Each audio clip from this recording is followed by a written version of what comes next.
वो मेरी बहन को एक तरह से बहुत टॉर्चर कर रहा था, मजबूर कर रहा था मरने के लिए। तो यहाँ से उसका गोल्ड लेके गया, गोल्ड दे मेरे को धमकाया है, उसको धमकाने के बाद उसको फांसी लगा के भाग गया बंदा। बेटा मैं तो आई हूँ तब तक बेटी का सारे काम है गए मर चुकी। मैं तो रो रो के पागल है, मेरे को कुछ नहीं देखा, मेरे बस इतना ही देखा है कि अस्पताल में मरी गई। मेरे को पुलिस वाले ने जाने भी नहीं दिया, देखने भी नहीं दिया बेटी को। बिना भैया के रह गए, किन से मांगेंगे तुम बताओ।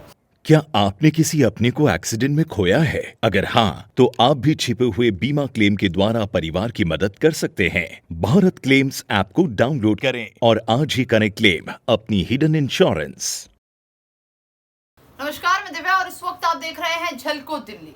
लगातार देश की राजधानी दिल्ली से महिलाओं को प्रताड़ना के मामला सामने आते रहते हैं। एक आज मामला सामने आया है जिसमें एक युवक द्वारा एक महिला को इतना प्रताड़ित किया गया, उसको बार बार आत्महत्या करने के लिए उकसाया गया और आखिरकार उस महिला ने आत्महत्या कर ही ली। बताया जा रहा है कि 26 अगस्त को ये पूरी घटना होती है, जब इसी कमरे के अंदर पंखे से लटक कर वो महिला अपनी जान दे देती है। इस वक्त उनके जो पति है वो हमारे साथ मौजूद है। क्या कुछ है पूरा मामला और आखिरकार उस पत्नी ने ऐसा रास्ता क्यों चुना, एक बार इनसे ही जुड़ते हैं और आपको दिखाते हैं। सर, क्या नाम है आपका? गंगा प्रसाद। गंगा प्रसाद। गंगा जी, क्या कुछ कहेंगे, आपकी पत्नी ने सुसाइड क्यों किया? ये धीरज नाम से लड़का मेरी मैडम को परेशान करता था, काफ़ी टाइम से परेशान कर रहा था और गंदे गंदे टॉर्चर करता था। मेरे को भी धमकी देता है, तेरे को भी मार दूंगा। और घर पे आया है, बंदे ने फांसी लगा के चला गया और हमारा उसको गोल्ड भी निकलवा के ले गया, काफ़ी गोल्ड भी लेके गया उससे। कह रहा सारा दे, मेरे को पैसा दे, गोल्ड दे, तेरे को मार के जाता हूँ। इतना उसने बोल के गया है और उसने सुसाइड कर गया है और उसको मार के डाल के गया है बंदा। आपकी पत्नी के धीरज से क्या संबंध है, कैसे जानती है उसको, ये धीरज है कौन? ये कोई पता नहीं, क्या हमारे संबंध थे कोई नहीं जानते, हमारे को कोई पता ही नहीं चला। अच्छा, जब आप इस कमरे में आए, मतलब जिस दिन ये पूरी घटना होती है उस दिन आप घर पे नहीं थे? मैं घर पे नहीं था, मैं अपने काम पे था। अपने काम से मेरे पास फोन गया है, उसके बाद मैं आया हूँ घर पे।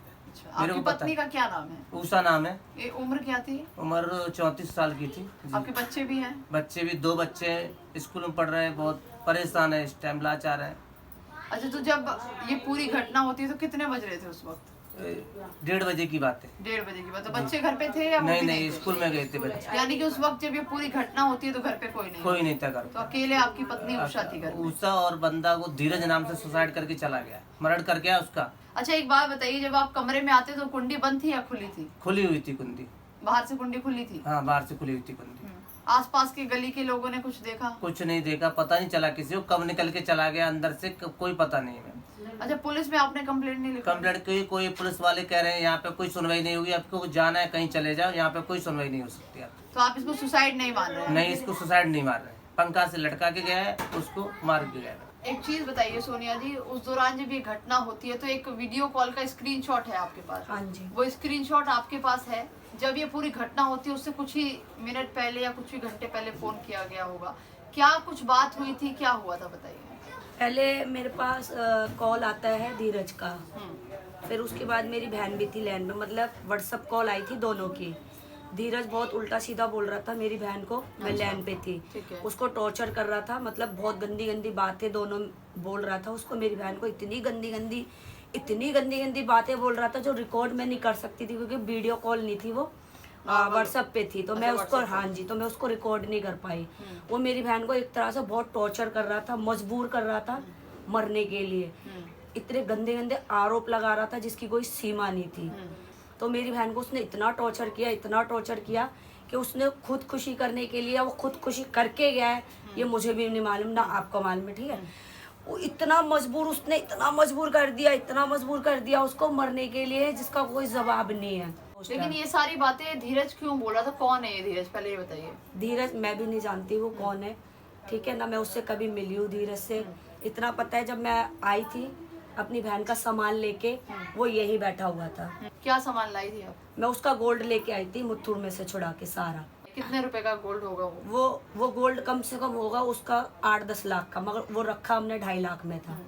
अच्छा, जब उस दिन आप आई यहाँ धीरज, आपने धीरज को बैठे हुए देखा, तब आपने पूछा नहीं अपनी बहन से कि धीरज कौन है, हस्बैंड घर पे नहीं है, कोई और आदमी बैठा हुआ है? मैंने पूछा था कि मतलब ये धीरज कौन है, तो उसने मुझे बोला था फ्रेंड है। अच्छा, जब ये इतने टॉर्चर कर रहे थे तो आपने इनके हस्बैंड को क्यों नहीं बताया? मैं हॉस्पिटल में थी और वीडियो मतलब कॉल चल रही थी, मैं हॉस्पिटल में थी, मैं लैंड में लगी हुई थी क्योंकि मेरा नंबर आने वाला था, इसलिए मैं उसकी रिसीव ही नहीं कर पा रही थी कॉल को। ठीक है, फिर वो कह रही तू उठा मेरी कॉल, मुझे बहुत ज़रूरी बात करनी है। मेरी उससे बात भी हुई है। फिर मैंने उसको बोला तू कर क्या रही है, ये तो बता, रो क्यों रही है, क्यों, क्या बात हो गई, क्यों रो रही है? तो मैंने फिर उसने मेरे को पंखा दिखाया, मैंने इसका स्क्रीनशॉट ले लिया और फिर मैं वहाँ से मैंने ना दवाई ली ना कुछ ली, मैं दौड़ी चली आई वहाँ से। मतलब वीडियो कॉल पे सुसाइड के लिए पंखा पे फंदा लगा ही लिया था उन्होंने? हाँ जी। सिस्टर को लेकर जब तक आप यहाँ पहुंची तब तक आपकी सिस्टर ने सुसाइड कर लिया? मेरी बहन थी नहीं उस टाइम, लटकी हुई थी बस। अच्छा, तब उसके बाद धीरज से आपने कांटेक्ट करने की कोशिश की? हाँ मैंने करी थी उसको, फिर? मगर उसने मेरा कॉल ही नहीं उठाया। एक बार भी बात नहीं हुई? नहीं, फिर नहीं मेरी बात हुई। देखिए, एक सुसाइड नोट भी मिला है। एक पेपर पे सुसाइड करने से पहले लेटर लिखा गया था और उसकी फोटो उन्होंने अपने फोन में क्लिक कर ली थी। और ये सुसाइड नोट उनके पास से नहीं मिला है क्योंकि जैसे उनकी बहन बता रही है कि सुसाइड करने से पहले जिस कॉपी में ये लेटर लिखा गया था वो पेज उन्होंने फाड़ दिया था, उसकी सिर्फ फोटो उनके मोबाइल से मिली है जिसमें साफ तौर पर लिखा है कि धीरज से वो प्यार करती है और कभी झूठ नहीं बोलती थी। ये तमाम लाइनें इसमें लिखी हुई है। वो कह रही है कि वसीम से कोई उनकी बातचीत थी, लेकिन इस लेटर को पढ़ने के बाद ये लग रहा है कि धीरज को वो समझाने की कोशिश कर रही हैं कि वो उससे ही प्यार करती है और वो वसीम से कोई उनका लेना देना नहीं है, किसी तरीके की कोई बातचीत वसीम से नहीं होती है। अच्छा, ये बताइए, इस लेटर में जो वसीम का नाम लिखा हुआ है कि वसीम के बारे में बातें लिखी हैं, ये वसीम कौन है? हम भी नहीं जानते ये वसीम, क्योंकि हमने देखा नहीं, केवल हमने भी नाम ही देखा उसका। ये राइटिंग उनकी ही है? उन्हीं की राइटिंग है। इस लेटर को पढ़ने के बाद साफ तौर पर कोई भी बता देगा, आप लोगों ने भी पढ़ा होगा कि आपकी पत्नी के संबंध थे धीरज के साथ। हाँ जी, वो फ्रेंड था। फ्रेंड। हाँ जी, ये सबको पता है वो फ्रेंड था। हाँ। मगर हमें ये नहीं पता था कि वो हमारी बहन को टॉर्चर कर रहा है अंदर ही अंदर। हाँ। हमें ये भी नहीं मालूम था। और उसका मर्डर करके चला जाएगा घर में आके, हमें नहीं मालूम था। अच्छा, जब आपने वीडियो कॉल करी, वीडियो कॉल पे देखा आपकी बहन पंखे से लटकने का फंदा बना रही है और लटकी हुई नजर आई आपको, उस दौरान आपने कमरे में किसी और को देखा? नहीं, मैंने किसी को नहीं देखा था। ना मैंने अपनी बहन को फंदा बनाते हुए देखा था और ना लटकी हुई थी बस हाँ लटकी हुई थी वो। हाँ, तो आपने उस टाइम बोला नहीं, रोकने की कोशिश नहीं करी फोन? मैंने नहीं, कोशिश बहुत करी थी। मैंने उसको अपनी कसमें भी दी थी कि मात्र 5 मिनट दे दे। अच्छा, कॉल रिकॉर्डिंग चैट्स वगैरह भी तो मिली होंगी फोन से? हाँ जी, मगर उसका फोन थाने में जमा है। कहीं ना कहीं इस लेटर को पढ़ने के बाद यही लग रहा है कि धीरज के साथ उषा के संबंध थे और शायद धीरज को ये लगता था कि उसके वसीम के साथ भी संबंध है। इसी को लेकर धीरज से लगातार उषा की नोकझोंक चल रही थी और ये नोकझोंक इतनी बढ़ गई, कहीं ना कहीं धीरज बार बार उसको टॉर्चर करता था, उकसाता था, ब्लैकमेल भी कर रहा था। यही तमाम चीजें इस लेटर में लिखी हुई हैं और आखिरकार उन्होंने लास्ट में लिखा है कि मैं जो भी बोल रही हूँ सच बोल रही हूँ, तुम्हें मेरी बातों पे भरोसा हो ना हो, लेकिन मैं जो बोल रही हूँ वो सारी बातें सच बोल रही हूँ। तुम्हारे ही पीछे मर रही हूँ। हाँ, और ये भी लिखा हुआ है कि मैं तुम्हारे ही पीछे मर रही हूँ। और उसके बाद इसी कमरे के अंदर ये जो पंखा आप ऊपर देख रहे हैं मेरे, यही पंखा है जहाँ पर वो सुसाइड कर लेती हैं। लेकिन इस पूरे मामले को देखने के बाद सवाल ये है कि कोई कार्रवाई अभी तक नहीं हो पाई है।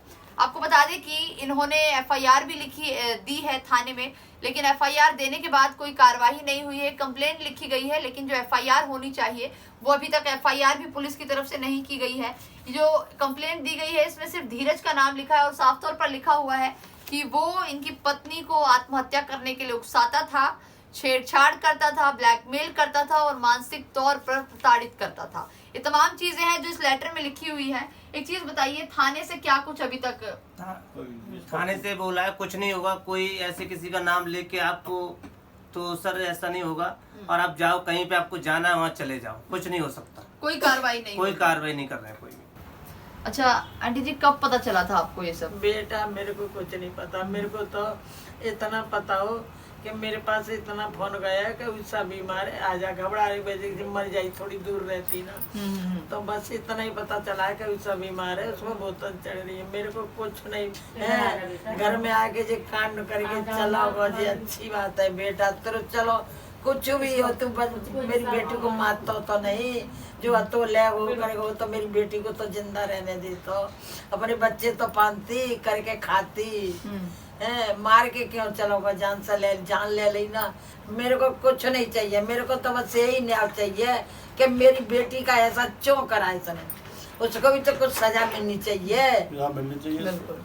दिल्ली पुलिस का रवैया आप देखिए, एक महिला फांसी के फंदे से लटक जाती है, लेकिन उसके पीछे उसकी फांसी लगाने का क्या कारण है, क्या वजह है, ये दिल्ली पुलिस जानने की कोशिश ही नहीं करती। परिवार से भी जो बातचीत होनी चाहिए, शायद वो बातचीत भी अभी तक नहीं की गई है। आप लोगों से बात हुई? नहीं, कोई बात नहीं हुई अभी। पुलिस वालों ने हमसे कोई बात नहीं करी है कि ना किसी के बयान लिए हैं कि ऐसा क्यों हुआ, किस कारण हुआ। उन्होंने तो साफ बोल दिया कि हम किसी की सुनवाई नहीं करेंगे, जहाँ जाना है हम वहाँ जा सकते हैं। अच्छा, इस केस को कौन देख रहा है? आयोग का नाम? आयोग का उमेश, नरोला थाना। हाँ, देखिए रनहौला थाना लगता है इस इलाके में, और आपको बता दें कि उमेश आईओ का नाम बताया जा रहा है, उमेश कुमार, वो इस मामले को देख रहे हैं।